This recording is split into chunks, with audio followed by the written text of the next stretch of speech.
First question, future brand index for 2024లో భారత్ నుంచి Reliance ఉండగా టాప్ బ్రాండ్ ఏది? భారత్ నుంచి రిలయన్స్ నిలిచిందనమాట. ఒకటే ఒక కంపెనీ భారత్ నుంచి ఒకే ఒకటి నిలిచింది, అదే Reliance future brand for index 2024లో. ఇక టాప్ ఏదని అడుగుతున్నాడు. టాప్ శాంసంగ్ మొబైల్ ఉంది కదా, శాంసంగ్. ఆ శాంసంగే టాప్లో ఉందన్నమాట. దక్షిణ కొరియాలో ఉంటుంది శాంసంగ్. Number 2 Reliance. నెంబర్ 2 వచ్చేసి మన రిలయన్సే, Bharat. Number 3 Apple Apple Apple America. Number 4 Nike America. Number 5 నెదర్లాండ్లో ఉన్నటువంటి ఏఎస్ఎంఎల్. Number 5 ASML Netherland. ఇవే అన్నమాట ఫ్యూచర్ బ్రాండ్ ఇండెక్స్ ఫర్ 2024 లిస్ట్లో ఉన్నటువంటి టాప్ 5 కంపెనీస్. ఫస్ట్ శాంసంగ్ దక్షిణ కొరియా. నెంబర్ 2 భారత్లో ఉన్నటువంటి Reliance. Number 3 Apple America. Number 4 Nike America. Number 5 ASML Netherland. ఇటీవలనే మనకి బ్లూంబర్గ్ ధనవంతుల జాబితాలో టాప్లో ఎలన్ మస్క్ ఉన్నాడు. Number 2 Mark Zuckerberg. నెంబర్ 3 వచ్చేసి Jeff Bezos. Number 4 Larry Ellison. ఏ జాబితాలో? బ్లూంబర్గ్లో. ఇదే ధనవంతుల జాబితా ఫోర్బ్స్లో అయితే కనుక మారిపోతుంది లిస్టు. ఫోర్బ్స్ ధనవంతుల జాబితాలో అయితే కనుక ఫస్ట్ ఎలన్ మస్క్ ఉంటాడు. Second Jeff Bezos. Third Mark Zuckerberg. Fourth Larry Ellison అన్నమాట. బ్లూంబర్గ్లో 2వ స్థానంలో ఎవరున్నారు? మార్క్ జుకర్బర్గ్ ఉన్నాడు. అదే ఫోర్బ్స్లో 2వ స్థానంలో ఎవరున్నారంటే జెఫ్ బెజోస్ ఉన్నాడు అనమాట. ఫస్ట్ ఏమో ఎలన్ మస్కే 2 దానిలలో కూడా. బ్లూంబర్గ్లో అయినా ఫోర్బ్స్లో అయినా ధనవంతుల జాబితాలో ఫస్ట్ ఎలన్ మస్క్ ఉంటాడు. ఫోర్త్ లారీ ఎలిసన్ ఉంటాడు. కానీ స్థానాలు 2వ స్థానం 3వ స్థానం మారిపోతాయి, కాస్త గుర్తుపెట్టుకోవాలి. ఫోర్బ్స్లో 2వ స్థానంలో ఉన్నవాడు జెఫ్ బెజోస్. 3వ స్థానంలో ఉండేది మార్క్ జుకర్బర్గ్. అదే బ్లూంబర్గ్ జాబితాలో అయితే కనుక second mark Zuckerberg, third Jeff Bezos అనమాట. సెకండ్ క్వశ్చన్, భారతదేశంలో కృత్రిమ దివిపై విమానాశ్రయాన్ని ఏ రాష్ట్రంలో ఏర్పాటు కానున్నది? భారతదేశం కృత్రిమ దీవిపై విమానాశ్రయం ఏ రాష్ట్రంలో ఏర్పాటు కానున్నది అని అడుగుతున్నాడు. ఆన్సర్ మహారాష్ట్ర. భారతదేశంలో ముంబై తీరానికి సమీపంలో వదావన్ పోర్ట్ అనేది ఒకటి ఉంది. ఈ వదావన్ పోర్ట్ సమీపంలోనే కృత్రిమ దీవిపై విమానాశ్రయం ఏర్పాటు కానుందంట.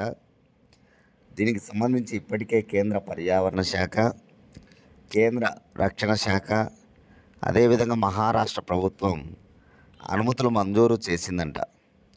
కాబట్టి కృత్రిమ దీవిపై విమానాశ్రయం ఏర్పడితే దేశంలో ఇదే మొదటిది అవుతుందన్నమాట. ఇంతవరకు ఎక్కడ కూడా కృత్రిమ దీవిపైన విమానాశ్రయం లేదు మన దేశంలో. కాబట్టి కృత్రిమ దీవిపై విమానాశ్రయం ఎక్కడ అంటే కనుక మహారాష్ట్రలో. ఏ తీరం? ముంబై తీరం సమీపంలో. ఏ పోర్టు? వదావన్ పోర్టు దగ్గర. కాబట్టి గుర్తుంచుకోవాలి. వదావన్ పోర్ట్ అనేటువంటిది మనకి ముంబై అంతర్జాతీయ విమానాశ్రయం ఉంది కదా, దానికి 125 కిలోమీటర్ల సమీపంలో ఉంటుందంట వదావన్ పోర్టు. ముంబై అంతర్జాతీయ విమానాశ్రయానికి 125 కిలోమీటర్ల సమీపంలో ఉంటుందని కూడా చెప్తున్నారన్నమాట. నా నుంచి మీకు క్వశ్చన్ ఏమిటంటే కనుక, ఇటీవల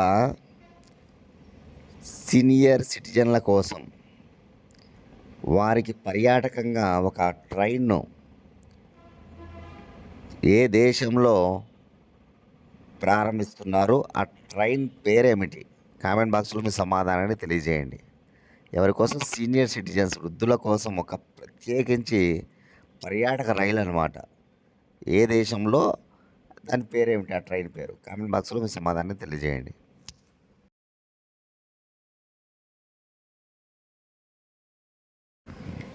క్వశ్చన్ నెంబర్ 3, కేంద్ర ఎన్నికల ప్రధాన అధికారిగా ఎవరిని నియమించారు? సెంట్రల్ ఎలక్షన్ కమిషనర్, సిఈసి అంటాం. సెంట్రల్ ఎలక్షన్ కమిషనర్గా ఎవరిని నియమిస్తూ ఉత్తర్వులు జారీ చేయబడ్డాయంటే కనుక జ్ఞానేష్ కుమార్. రాష్ట్రపతి ద్రౌపది ముర్ము గారు ఉత్తర్వులు జారీ చేయడం జరిగిందనమాట కేంద్ర ఎన్నికల ప్రధానాధికారిగా జ్ఞానేష్ కుమార్ను. ఈయన 1988 కేరళ క్యాడర్కు చెందినటువంటి ఐఏఎస్ అధికారి. 1988 కేరళ క్యాడర్కి చెందిన ఒక ఐఏఎస్ అధికారి అనమాట జ్ఞానేష్ కుమార్ గారు. ఇదివరకు ఆయన కేంద్ర ఎన్నికల కమిషనర్గా పనిచేశాడు. ఇప్పుడు కేంద్ర ఎన్నికల ప్రధాన కమిషనర్గా ఆయనకు ఉత్తర్వులు జారీ చేయడం జరిగిందనమాట. ఇదివరకు జ్ఞానేష్ కుమార్ ఉన్నాడు కదా కేంద్ర ఎన్నికల అధికారిగా. ఆ జ్ఞానేష్ కుమార్ ఇప్పుడు ప్రధాన అధికారి అయ్యాడు కాబట్టి ఆ స్థానంలో ఎవరు నియమించబడ్డాడు అనేది కూడా గుర్తుంచుకోవాలి. ఆ స్థానంలో ఎవరిని నియమిస్తూ ఉత్తర్వులు జారీ చేయబడ్డాయంటే వివేక్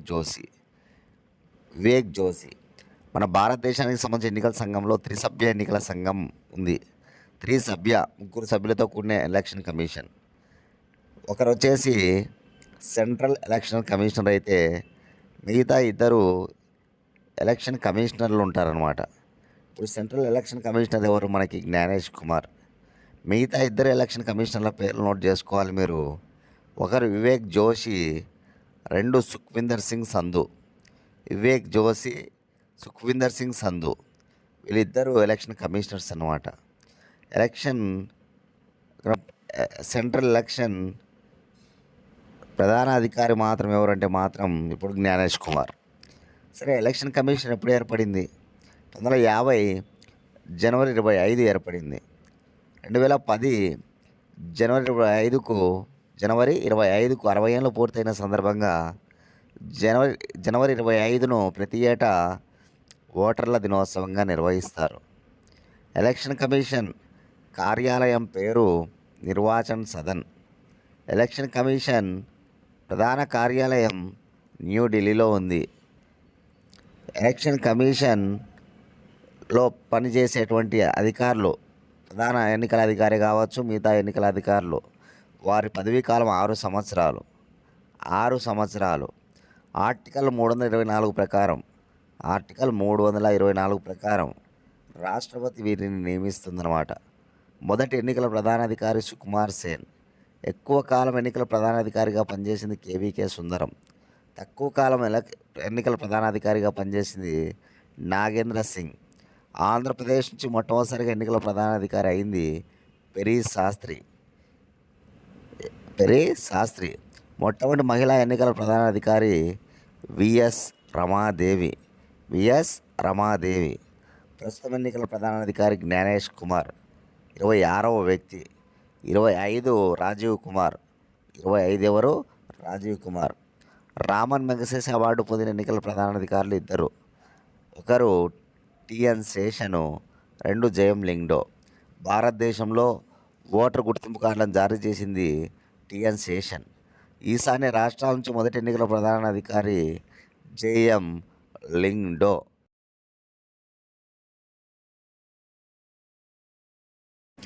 క్వశ్చన్ నెంబర్ 4. ఎయిర్ అంబులెన్స్లను ఈ క్రింది ఏ ఐఐటి అభివృద్ధి చేసినది? చూడండి, ఎయిర్ అంబులెన్సులు రాబోతూ ఉన్నాయంట. ఏ ఐఐటి అంటే ఐఐటి మద్రాసుకు చెందినటువంటి ఒక స్టార్టప్ సంస్థ ఐఐటి మద్రాసుకు చెందిన ఒక స్టార్టప్ సంస్థ వాళ్ళు దీన్ని డెవలప్ చేస్తున్నారు అన్నమాట, ఎయిర్ అంబులెన్స్ను. కాబట్టి ఎయిర్ అంబులెన్స్లు మనకు రానున్నాయి.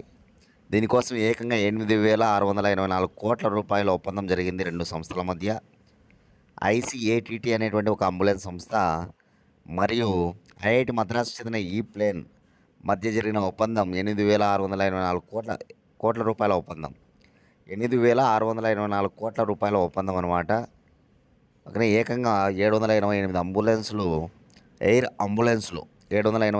అంబులెన్సులు మొదటగా అందుబాటులోకి రానున్నాయంట.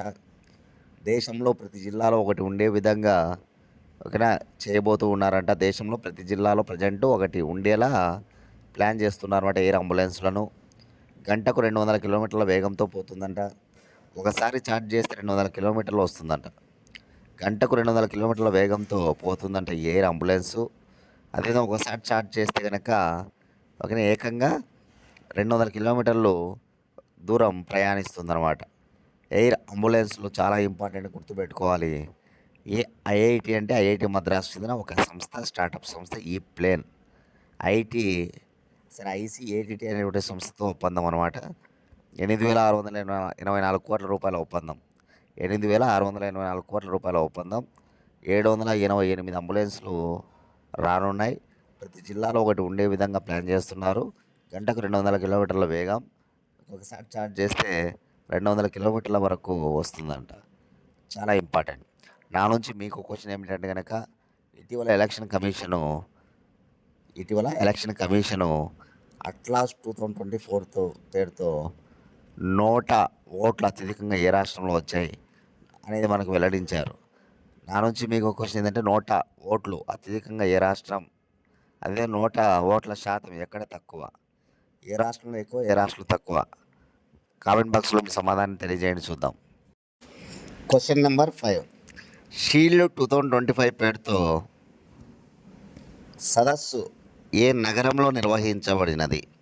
చూడండి, షీల్డ్ 2025 పేరుతో ఈ సదస్సు ఏ నగరంలో నిర్వహించబడిందంటే హైదరాబాద్లోని హెచ్ఐసిసిలో ఈ సదస్సు నిర్వహించబడిందనమాట.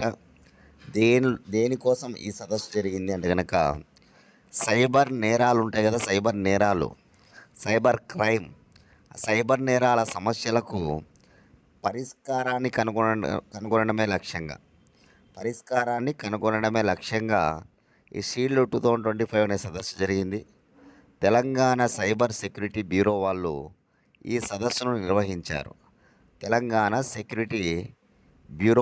సదస్సును నిర్వహించారన్నమాట. Question number 6. సముద్రం లోతులో పరిశోధన చేయడానికి రూపొందించిన జలాంతర్గామి ఏది? సో సముద్రం లోపల పరిశోధన చేయడం కోసం రూపొందించిన జలాంతర్గామి సబ్మెరైన్ ఏదంటే కనుక ఆన్సర్ మత్స్య 6000 అనమాట. National institute of ocean technology వారు దీనిని రూపొందించారు. National institute of ocean technology ఎక్కడ ఉందంటే కనుక చెన్నైకి చెందినటువంటిది, తమిళనాడులోని చెన్నైకి చెందినది. సముద్రయాన్ ప్రాజెక్టులో భాగంగా ఇది 4వ తరం జలాంతర్గామి. దీని పేరు మత్స్య 6000 అనమాట. 6000 అంటే ఏంటంటే 6000 మీటర్ల లోతుకు వెళ్ళి ఇది ఓకేనా, అంత లోతుకు వెళ్ళి పరిశోధన చేసేటువంటి సబ్మెరైన్ అనమాట. ఇందులో ముగ్గురు కూర్చోవచ్చు ఓకేనా, అటువంటి సదుపాయాన్ని కలిగి ఉంటుందన్నమాట ఇది మత్స్య 6000 అనేటువంటిది. ఇప్పుడు దీని యొక్క పరిశోధనలు, దీని ప్రయోగాలు విజయవంతం అవుతూ ఉన్నాయన్నమాట. ఏ ప్రాజెక్టులో భాగం అనేది అడుగుతారు. సముద్రయాన్ ప్రాజెక్టు ఎన్నవ తరం సబ్మెరైన్ అంటే ఇది 4వ తరం సబ్మెరైను. లోతు ఓకేనా 6000 మీటర్ల లోతు వరకు వెళ్ళి అక్కడ సముద్రంలో ప్రయోగాలు జరుగుతుందన్నమాట. ఇందులో ఈ మిషన్లో ముగ్గురు కూర్చునే సదుపాయం ఉంటుంది. అది మనం గుర్తుంచుకోవాలి. National institute of ocean technology చెన్నైకి చెందిన సంస్థ దీన్ని తయారు చేసింది. 350 కోట్ల రూపాయల ప్రాజెక్ట్ అనమాట. ఇది ఏకంగా 350 కోట్ల రూపాయల ప్రాజెక్ట్ అనే విషయాన్ని కూడా మనం గుర్తుంచుకోవాలి. Question number 7. నటి కృష్ణవేణి మృతి చెందగా ఈమెకు రఘుపతి వెంకయ్య అవార్డు ఎప్పుడు వరించినది? చూడండి, చాలా సుప్రసిద్ధమైనటువంటి ప్రసిద్ధ నటి మాత్రమే కాదు, ఒక గొప్ప నిర్మాత, దానితో పాటు గాయని అయినటువంటి కృష్ణవేణి టాలీవుడ్ యాక్టర్ చనిపోవడం జరిగిందనమాట. తొలితరం నాయకులకు ఈమె సినిమా అవకాశాలు ఇవ్వడం జరిగింది. ఎన్టీ రామారావు లాంటి వాళ్ళకు కూడా నిర్మాతగా అవకాశాలు ఇచ్చిందనమాట. నందమూరి తారక రామారావు లాంటి సీనియర్ నటులకు కూడా ఈమె అవకాశం ఇచ్చిందనమాట. అటువంటి ప్రసిద్ధ నిర్మాత కన్నడంలో, తెలుగులో ఏకంగా 17 సినిమాలు నిర్మించింది ఈమె. తెలుగులో, కన్నడంలో 17 సినిమాలు ఏకంగా నిర్మించిందంట. అటువంటి కృష్ణవేణి ఇప్పుడు చనిపోవడం జరిగిందనమాట. ఆమెకు రఘుపతి వెంకయ్య అవార్డు రావడం జరిగింది. రఘుపతి వెంకయ్య గుర్తుపెట్టుకోవాలి.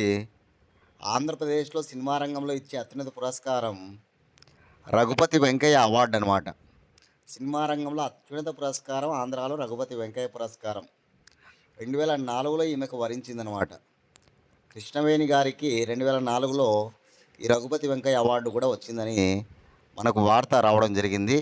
కాబట్టి గుర్తుపెట్టుకోవాలి, కృష్ణవేణి గారు చనిపోయారు. ఆమె గొప్ప సినిమా నటి, గాయని, నిర్మాతగా ప్రసిద్ధి, 17 చిత్రాలు నిర్మించింది. ఓకేనా. అదేవిధంగా రఘుపతి వెంకయ్య అవార్డు 2004లో వచ్చింది.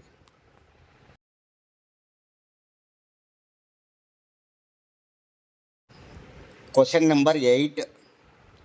ఇటీవల ఏ నగర రైల్వే ప్లాట్ఫామ్పై తొక్కిసలాట జరిగి 18 మంది మృతి చెందారు? ఇటీవల ఏ నగర ప్లాట్ఫామ్ పైన తొక్కిసలాట జరిగి 18 మంది మృతి చెందారు అంటే కనుక ఆన్సర్ ఢిల్లీ. సో ఢిల్లీ నుంచి ప్రయాగ్రాజ్కు కుంభమేళకు వెళ్ళాలని చాలామంది అక్కడ ప్లాట్ఫామ్ పైన కిక్కిరిసిపోయారన్నమాట జనాలు.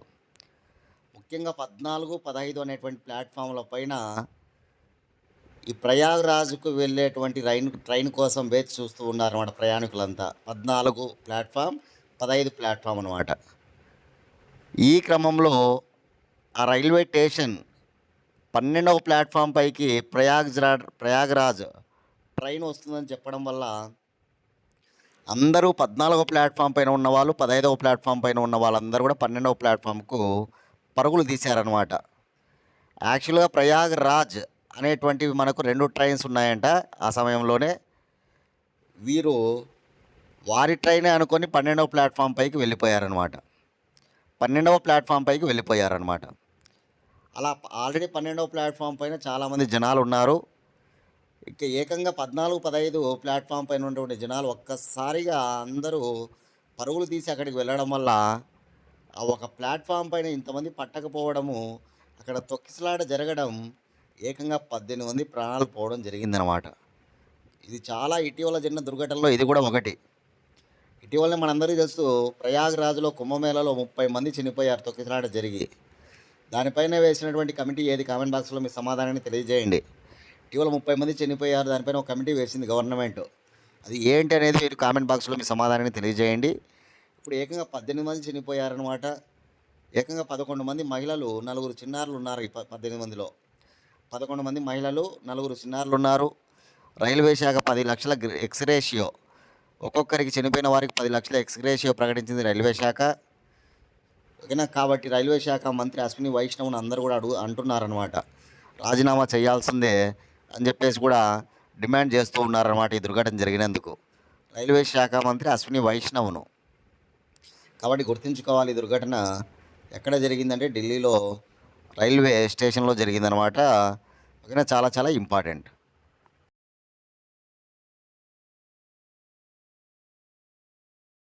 9th question. దేశంలో అత్యధికంగా డ్రోన్లు ఏ రాష్ట్రము, కేంద్రపాలిత ప్రాంతంలో కలవు?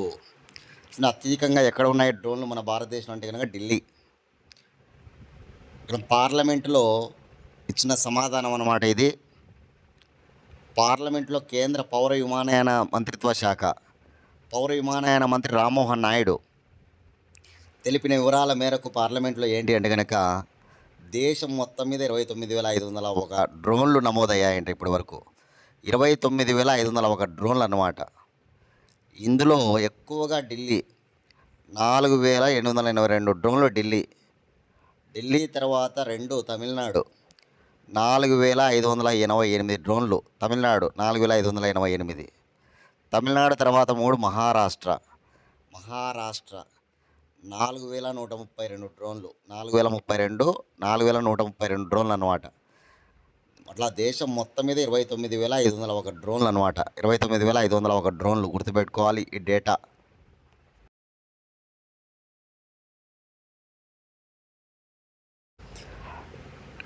ఇంకా మీకు ఎవరికైనా హిస్టరీ మెటీరియల్ కావాలనుకుంటే 7013259240 అనే నెంబర్కి 100 రూపీస్ ఫోన్పే చేసి అదే నెంబర్కి మీరు స్క్రీన్ షాట్ పెట్టండి. మీకు హిస్టరీ మెటీరియల్ పీడిఎఫ్ పంపించడం జరుగుతుందన్నమాట. 7013259240 నెంబర్.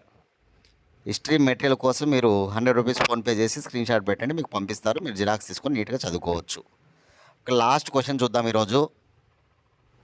డోపింగ్కు గురైన జన్నిక్ సిన్నర్పై 3 నెలల నిషేధం విధించగా ఇతను ఏ దేశానికి చెందినవారు?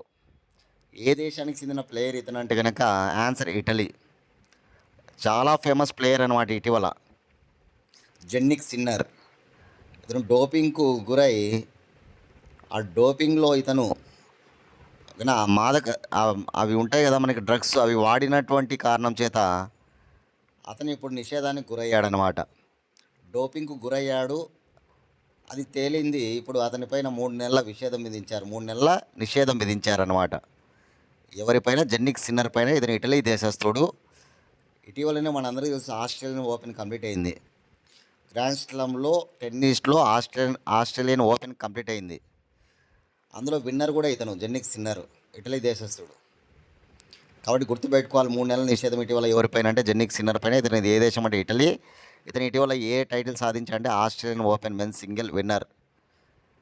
Australian open men single runner ఎవరు? కామెంట్ బాక్స్లో మీ సమాధానాన్ని తెలియజేయండి, చూద్దాం. ఓకే, క్లాస్ ఫాలో అయిన వాళ్ళందరూ కూడా లైక్ చేయండి. ఇంకా ఎవరైనా సబ్స్క్రైబ్ చేసుకోకపోతే సబ్స్క్రైబ్ చేసుకోండి. మన ఛానల్ మీ ఫ్రెండ్స్ ఉంటే వారికి కూడా ముగ్గురికి షేర్ చేయండి. ఇవి వాళ్ళ కరెంట్ అఫైర్స్. నెక్స్ట్ క్లాస్లో మళ్ళీ కలుసుకుందాం ఫ్రెండ్స్. థ్యాంక్స్.